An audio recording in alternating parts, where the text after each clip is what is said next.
Hey everyone, welcome to another episode of Shred Your Halo. It's me, Edel, with my best friend Jharna. We bring to you topics that matter to us because they're happening to us in real time. So we deal with a lot of psychological topics, spiritual topics, philosophical topics, and we believe that talking makes things better. So that's the whole purpose of this. So welcome once again to another video.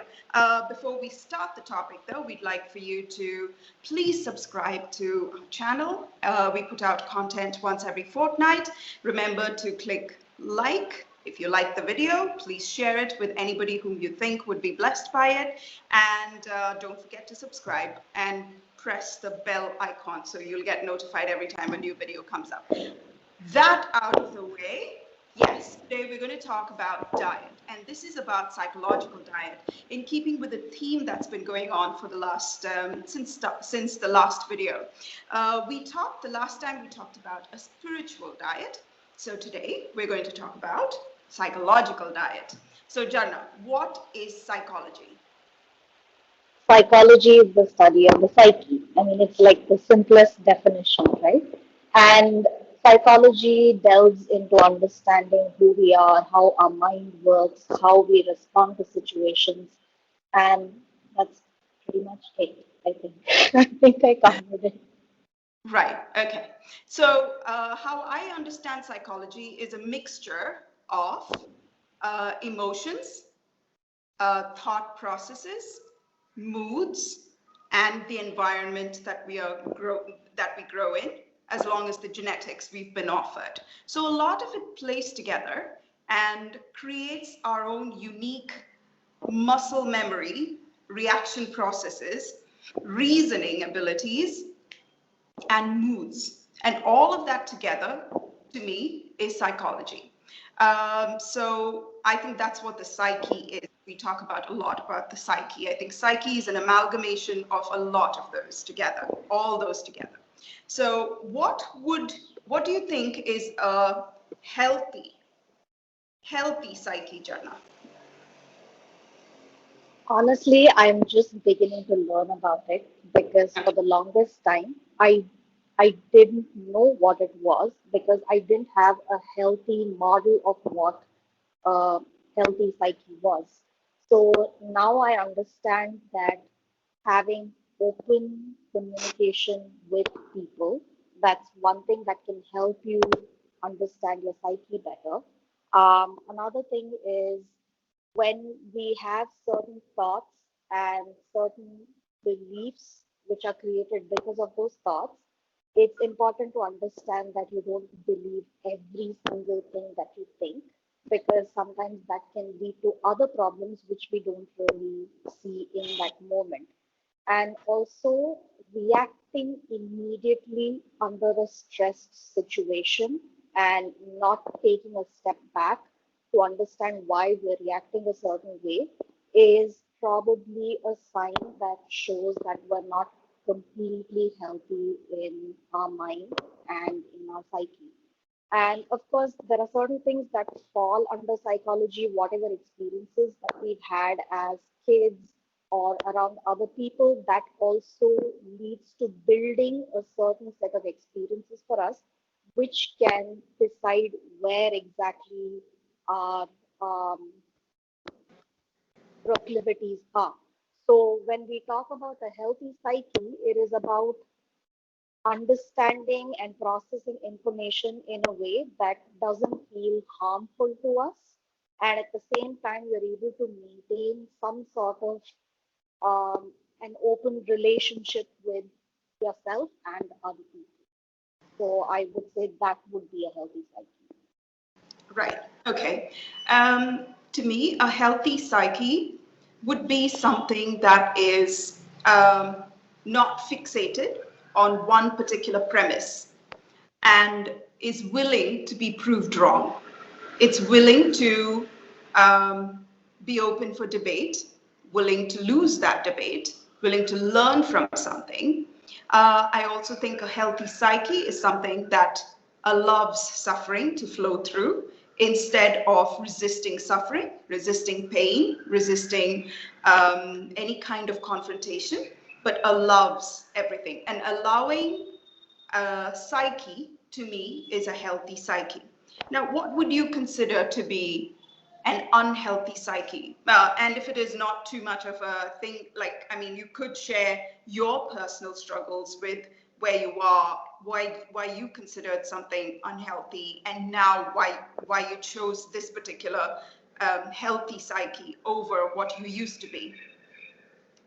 Well, firstly, I think most of us are conditioned in a way that we somehow are unhealthy, in the sense socialization is something that changes us and we behave in certain ways. We think certain paths because we've been told certain things are good and certain things are bad. So I had a lot of resistance to anybody who challenged me. And that is something I still constantly work on because no matter how far you've come in your journey, there may be certain situations that you come across which will challenge you, and in that moment, you absolutely hate it. But then you try and open up your mind. Like you said, being allowing is a very important part of having a healthy psyche. So even the times when I don't feel completely comfortable, I feel a lot of resistance. I try and just watch that resistance so I don't start fighting with myself because that is what happens when you have an unhealthy psyche.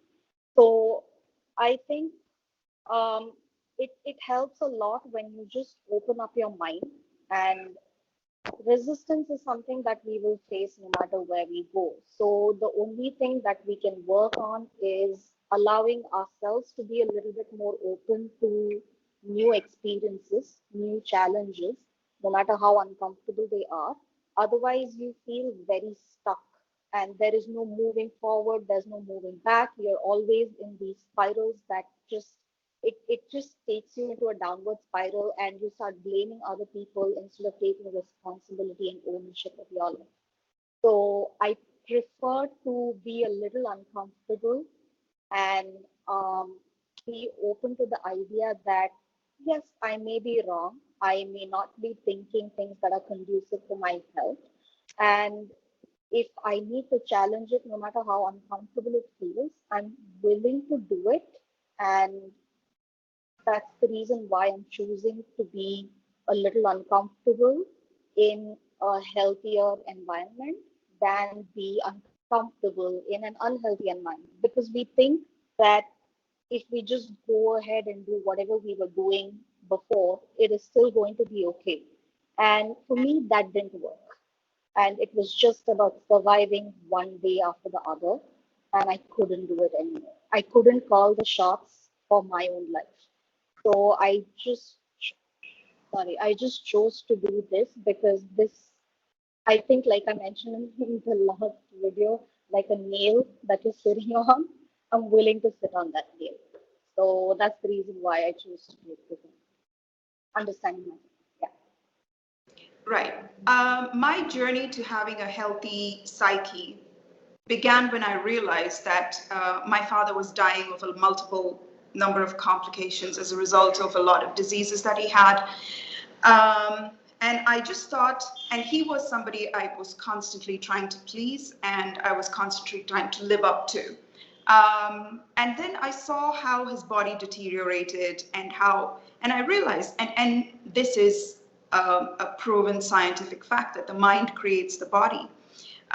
So I realized that if I continue to have the mind of wanting to please my dad, to be like him, I will have the diseases that he has. So it was a huge wake-up call for me when I realized that that is not the pain I want to choose to have in my life. I wanted to pay a different price for a different outcome. And also we have to understand that there is a purpose for procreation. If the original operating system for a previous version of hardware was working so perfectly, there is no reason for another version to come by. Everything in life would stop. There would be no cause for expansion. So if I am alive in this world right now, then that means that my parents' OS needs to fade and go away, and a new OS needs to be created. And my hardware is will work at its optimum with my OS, not the old one. So I understood a lot of problems that I was having in my body was directly related to having the mindset of my parents. And so in the beginning, I needed to make them villains, of course, before I could, in order to justify choosing a different way of life. But then now I'm mature enough. Can you hear that noise? Is that disturbing? It just sounds like a bird. Sounds like a loud fart. No, it wasn't. It didn't sound like that. Sorry. Was it So the puppies? that's they're laying the road down. So yeah, sorry about that. So once I realized that I was created to function with a certain purpose that is independent of living up to the ideals my parents have set for me, it was a very scary proposition. But then I understood my health, literally, my life literally depends on my being me and not trying to please them. So it even got to a couple of places where it was life or death. And as a result of it, I started looking at things that would please me. And initially, I thought that was being a rebel because my parents didn't like what I was doing. Then it became about making them the villain and me the victim. And then automatically, as a result of being a victim, I'm self-righteously good. I don't have to do good things. And then later on, it became about understanding that they have a point of view and I'm just not it. I'm not that point of view. I'm a different point of view. My workmates are not my point of view. My environment is not my point of view. I am my point of view. And once I understood that I have complete agency over myself and I create my life and my destiny, very scary, but what is the alternative? Having a complete breakdown because I'm not my parents. So it has been a terrifyingly, sometimes lonely, very hard journey. But there is no other path that I can see anymore. I'm too far down the road to think of an alternative now. That sounds terribly fatalistic, but it's not. This is, I think, till up until the day we die, we're going to constantly learn about ourselves. And there's going to be different versions of ourselves. Just like a tree will have a season to bear leaves, to drop the leaves, to have flowers, to have fruits. So each of us have our own season of being productive, then losing that identity and becoming productive in a different way, of being receptive a particular way, and then losing that identity and becoming receptive in a different way. We're always molting. And in order to be allowing is us giving ourselves a healthy psyche, not being so caught up in one identity that we don't allow growth. Do you want to add to that, Jarna? No, I think it is important to be allowing because that is the basis of all things that help you adapt to whatever you're going through at that point, right? Yeah, And of course, it's also important to understand that change is going to be constant, always going to be happening, and it will not feel good most of the times, but that's the only way you'll be able to see some growth when it comes to your own mental health, psyche, understanding yourself better. And like you said, it never stops. It's just going to yeah, be some something different every single day. And initially it might seem overwhelming because if you're going to take up any aspect of psychology and try to apply to your life, initially it will feel like somebody has opened up this overflowing, like a Pandora's box, right? Everything is going to come rushing out at you at once. And initially it does seem overwhelming because that was part of my journey. And I remember thinking, how am I going to handle all of this And I had to pick and choose one thing after the other. And then slowly it started to settle down a little bit when my psyche was a little bit more trusting of myself, because I've been betraying myself for all of my life. So I could be approved and accepted and loved. So when I started to do certain things for myself, it took a while for me to start being a little more trustful of myself. So even if it does seem overwhelming at the beginning, it will settle. The intensity is always really, really high at the beginning, and then slowly it starts to become a little easier to deal with a lot of the things that are doing. Right. Now, as much as we now understand the necessity of having an authentic psyche, a healthy psyche, what makes for a healthy psyche? How can we make sure our psyche is healthy?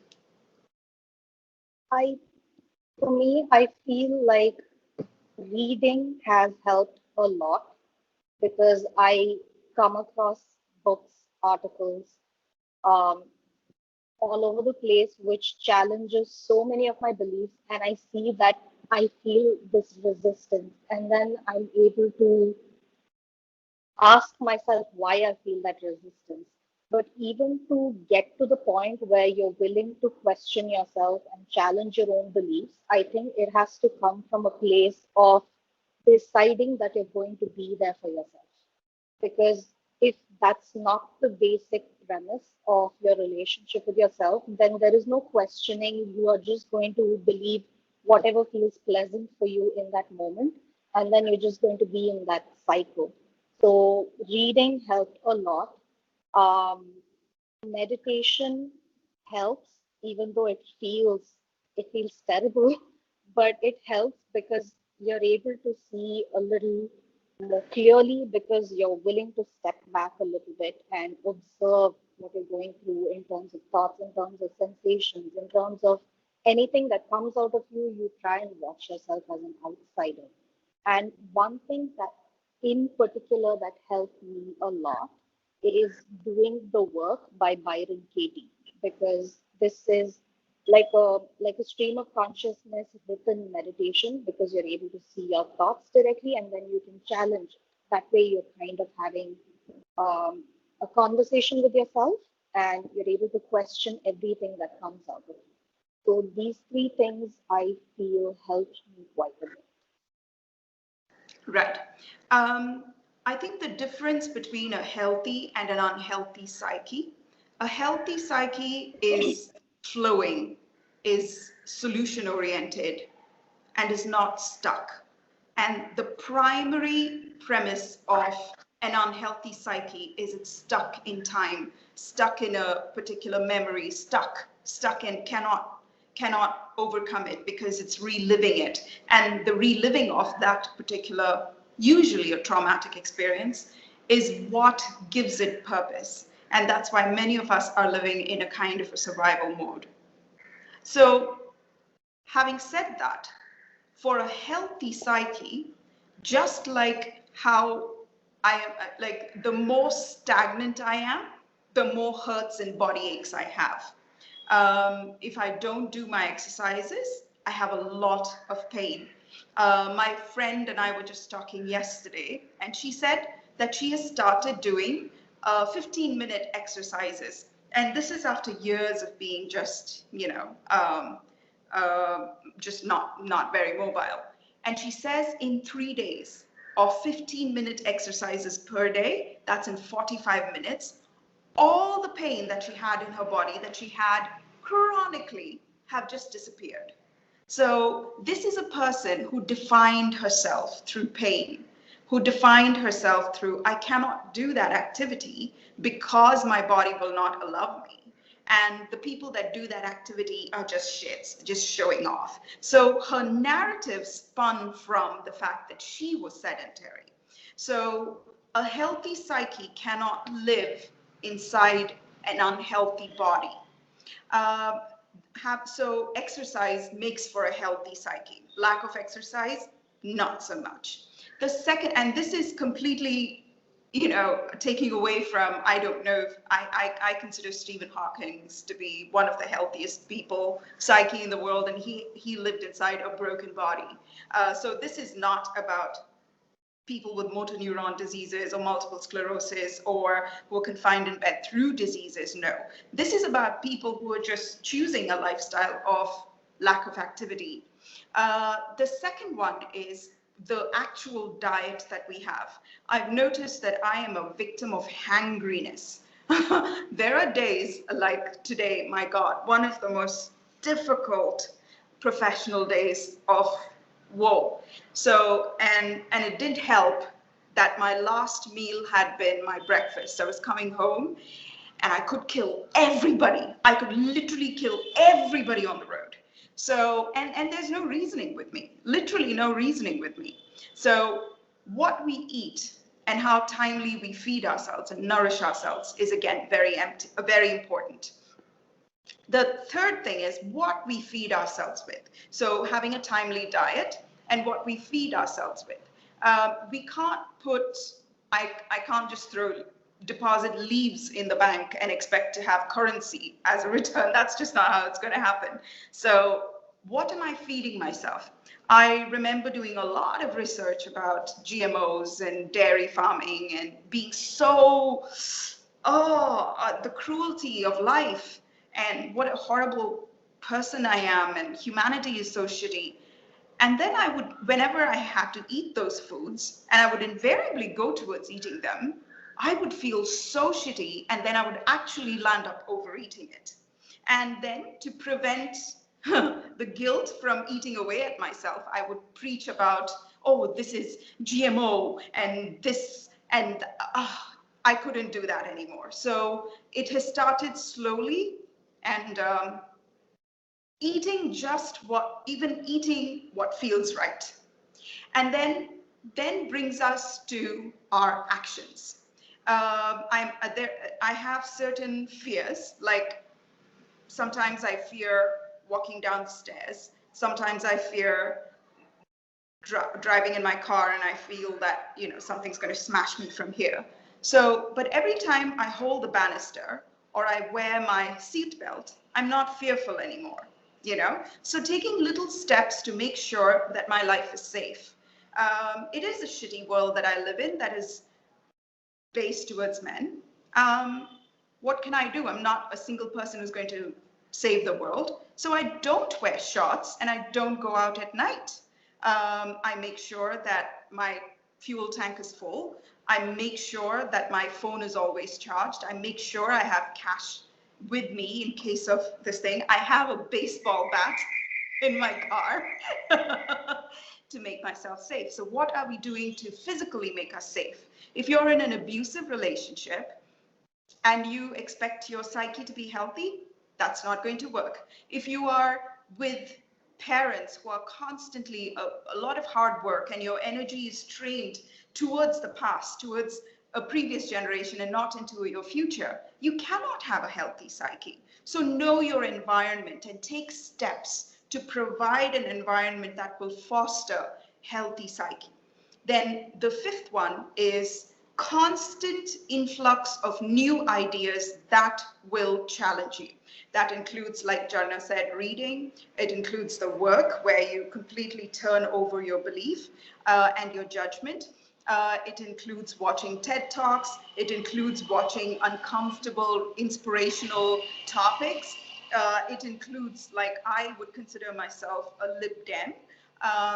So for me to hear a conservative's point of view or a Republican's point of view, or in my country, if we think about the BJP party's political agenda, the right-wing agenda, I just get like everything in me hurts. But if I don't, I'm going to grow into one of those woke cancel culture monsters, and I don't want to become that. So I should have a regular, uncomfortable but regular resistance. Otherwise, I am going to turn into a monster. So that is necessary. While I provide myself a healthy environment, I also provide myself with debates, resistances, different points of view. And more than anything else, we have to open our minds to the possibility of death. Meditating on death, knowing we have a finite time on earth, and after which, I don't know what happens. Nobody came back from the dead to tell us. We have a bunch of belief systems, right? Being comfortable with our own demise, the demise of everybody near and dear, being okay with little deaths, because everything new that comes into our life comes at the cost of the old thing going away. So being fluid enough to allowing enough to let go and to receive at the same time calls for. Once we become comfortable with death, which is like the big one, little deaths are put into perspective. So these are my little techniques to have healthy psyche, and it is very important that we do. If we take responsibility to make each one of ourselves, the microcosm of the macrocosm, healthy, the world has to become a better place. Do you want to say something, Jharna, add to this? No, you 100% passed the exam. 100% pass. 100%. Okay. Yeah, as you were saying, right? I mean, what you're saying makes a lot of sense because I was only looking at it from a point of being very esoteric and not not the physical aspect, but currently I am reading this book where it talks about how nutrition is important when you're talking about physical nutrition, whether you're talking about mental nutrition, what you expose yourself to, the kind of environment you live in, the kind of systems that are in place already, which can be oppressive, and you have very little control over how to change the system, right? So it's a lot of different things that you are being exposed to continually, and you need to make a choice every step of the way what you want to do to develop a healthy psyche. Yeah. Yes. So thank you so much, Jharna, and thank you, me, for another successful episode of Radio Halo. Please click subscribe, click the bell icon so you'll get notified every time we put a video. And please remember to leave a comment. We'd love to hear from you. And until we meet you in the next couple of weeks, bye for now.